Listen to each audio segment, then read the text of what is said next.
Hi, this is Corella. I'm back again with General Rules in Spanish number 5. Allow me to share my screen with you. There we go. Okay. And we continue looking at these rules that really don't make gigantic differences between whether you're understood or not understood. Okay. But which help you to learn the details. I like that better. To learn the details of a language so that even in the smallest detail, you get it right. So let's continue.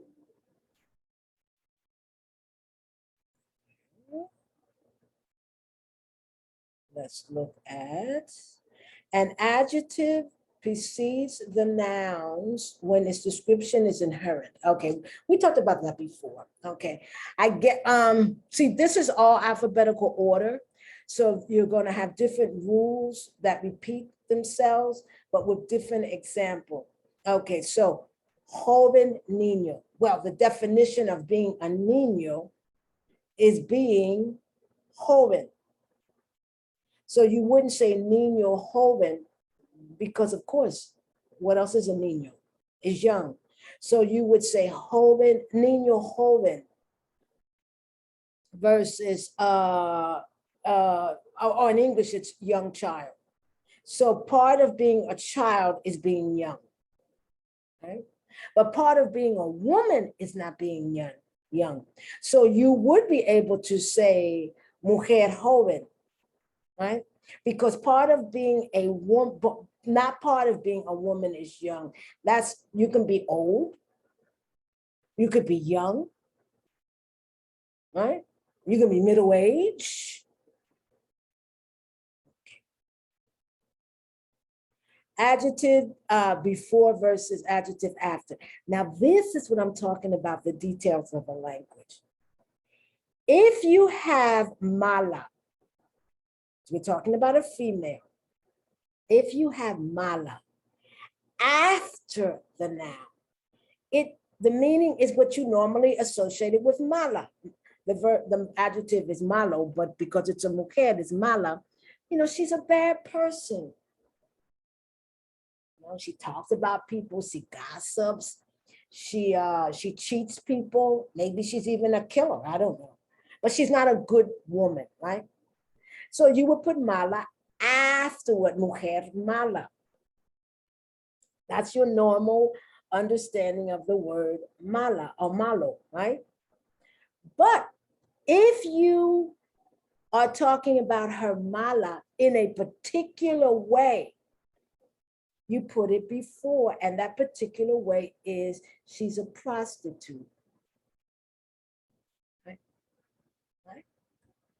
I'm going to use another word, but I'm not going to do that.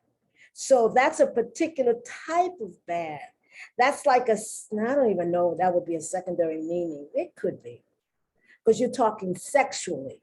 So mala mujer is not the same as mujer mala.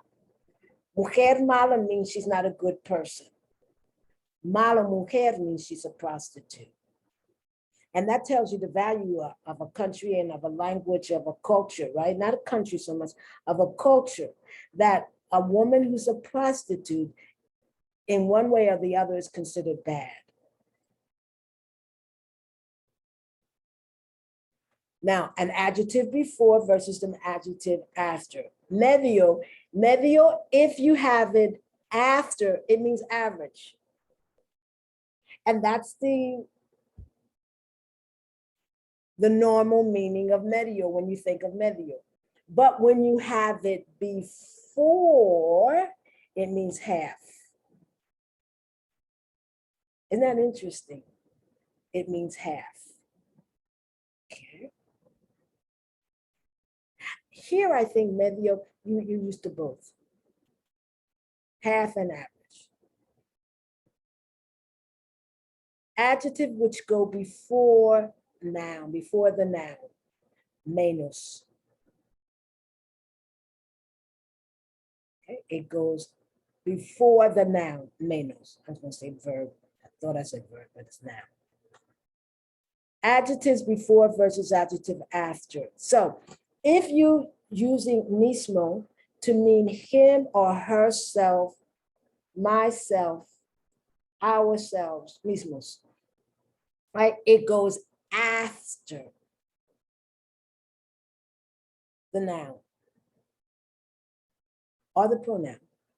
But if you mean mismos to mean the same, it goes before. So it does make a positioning makes a difference. La misma mujer, the same woman. La mujer misma, herself.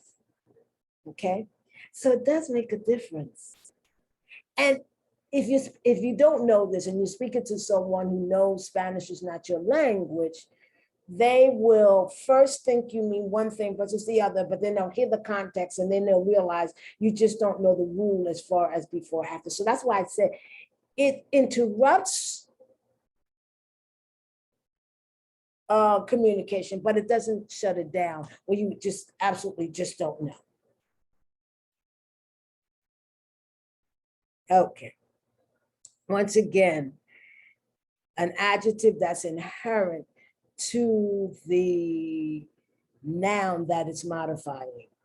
One of the definitions of being water or liquid is that it's wet. So it can't be liquid if it's not wet. So mojada agua. And remember agua, even though you say el agua, you do el agua because of the structure of Spanish, and I'll explain that later. But reality, agua is feminine, not masculine, right? So one of the definitions of water is that it's wet. So in English, you really wouldn't say wet water. People are going to say that's redundant. Of course it's wet. It's water. It's liquid. But if for whatever reason you wanted to put that there, it would not go after the adjective, the noun, after the noun, it would go before, mojada agua, which isn't necessary because the very definition of water liquid is that it's wet. This is interesting, how black is used in Spanish. You know, it's interesting because you would think that the word negro would be a true cognate. It depends on the country, it depends on culturally and politically in the country, okay? Because, for example, this might have changed because I haven't lived in Latin America since the 90s. So it might have changed. Well, since the mid 90s. It might have changed.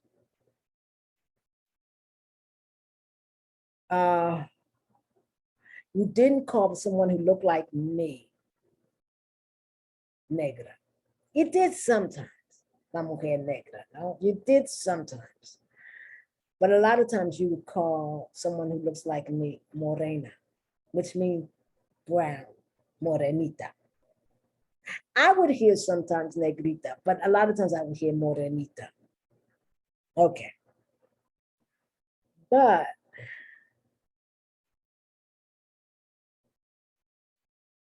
negro or negra has, the word itself is considered negative. Not for me, because I am black. Not for me, I am black. But if you use the word negro and it's after the noun, it means black. Like we use it in English, right? I know in English we pronounce it negro, but you don't pronounce it negro in Spanish. You pronounce it, you know, according to the alphabet, according to the rules of pronunciation, negro, mujer negra, or hombre negro, no? And of course it has to agree. But if it goes before the noun, negra mujer, It's a complete insult. It means rotten or wretched. It's very negative. And I argue that the word negro, which means black, the word black in Spanish in general is considered negative, just like it was in English. And I still say in parts, and I still say in English, there are times when usually you have a black soul. They don't mean that your soul is actually black, unless they do, I don't know, or black heart. You're using it metaphorically. But that means rotten or wretched or horrible or corrupt or soiled, right? And blanca and blanco means something. It can have two meanings too, just like in English. Interesting. Okay. I like this. If you use the word nuevo before, I mean after, I want to start with after the noun, it's the name that it's what you normally think of nuevo, which means new, like brand new. Un coche nuevo means it's a brand new car, okay? But if you mean new, if you put nuevo before the noun, it means another or more, right? Interesting, the subtle differences between, and in English we'll use new, and then we'll explain, we will use new in both instances, but something in the context will tell you whether the new means another or more, a new telephone call, right? You said a new telephone call? Yeah, I guess you could say a new call. You had a new call, okay. Or another call, right? Or do we mean new being new in the sense of brand new? These are the subtle differences. Even though this is sort of difficult, because you have to remember if does it go before, does it go after? The one that goes after usually is more literal, and the one that goes before is much more metaphorical. And it's like the secondary meaning or the less known meaning. Once you get this down and once you understand this, Spanish becomes a much more, it's less context based. The structure tells you what the word means, when a lot of times in English, it's the context which tells you what the word means. Okay. All right, let's see. We're going to do about 3 or 4 more, and then once again, another video. Okay. Adjectives which go before the noun, ordinal numbers like cardinal numbers. Remember, ordinal numbers are first, second, third, fourth, where cardinal are 1, 2, 3, 4, 5. Okay, so here we go. Oscuro, after the noun means dark. That's the meaning that you normally get. But oscuro can also mean spooky, shocking, scary. Pobre, once again, after the noun, it means what you normally think of as poor. Okay, but there's an expression, and I learned this when I was in my first year of university. I remember this woman who was studying Spanish, because I think she was going to major in Spanish, and this is long before, anything. She said to me, she said, pobrecita, pobre. And I said, why don't you say cita pobre? She says, oh, I don't know. But I never heard it, cita pobre. I always heard pobrecita, because pobre in that sense means, miserable and wretched and forlorn, poor baby. Like we do in English, poor baby. You don't mean she doesn't have any money. You mean like, oh, feel sorry for her.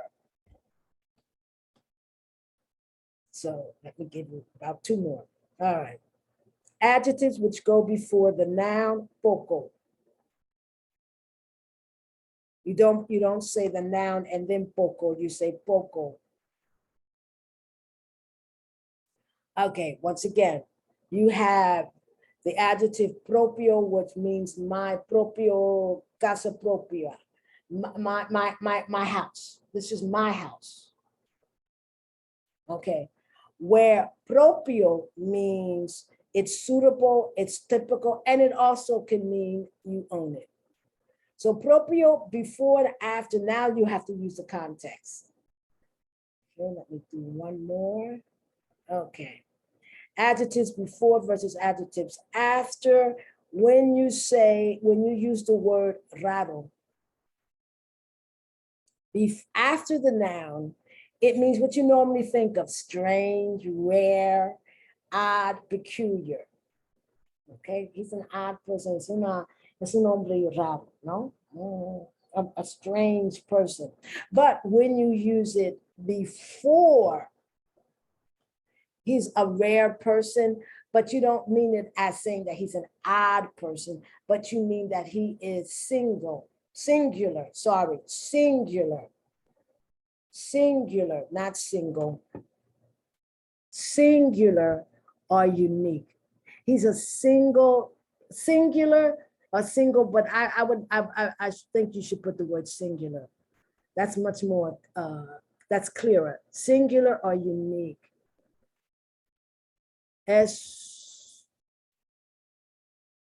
raro hombre, which means he's a singular or unique person, versus hombre raro, which means that he's a strange or odd person. Once again, Corrala Ficklin, McLean, excuse the mistakes, but I see nothing wrong if I have a mistake to do the revision right in front of you, because I make mistakes. This is not my language, but this is what I've learned studying Spanish, and where English speakers have problems, right? So maybe if this were a French speaker, if you are listening to this and you're a French speaker, you might say, well, yeah, right? But English and Spanish, they're not even on the same branch of the language tree. They're very different languages. English has a lot of Latin words, but the structure of English is not Latin, like the structure of Spanish is. The structure of English is Germanic. It's on the Germanic tree. It has much more in common with Swedish and Norwegian and German. It's a Germanic language. So Corrala Ficklin McLean, welcome, WYLCONE.com. Thank you for visiting my videos. Thank you for coming to my YouTube channel. And I will continue with general rules 6, because as I said, I did a lot of these cards. I did a lot, just trying to put in a card or put in a set of cards problems that I have with the language, have and have had and still have. Because I've been outside of the language for a while. I teach it sometimes, but I've been outside of the language for a while. And one of my wishes is that if I can become economically independent, because I am dependent because I work, but independent, that I can go for a couple of months a year back to a Spanish speaking country in order to get back in shape as far as the language is concerned. So thank you. And I will say, have a good day. Okay. And see you soon. Bye.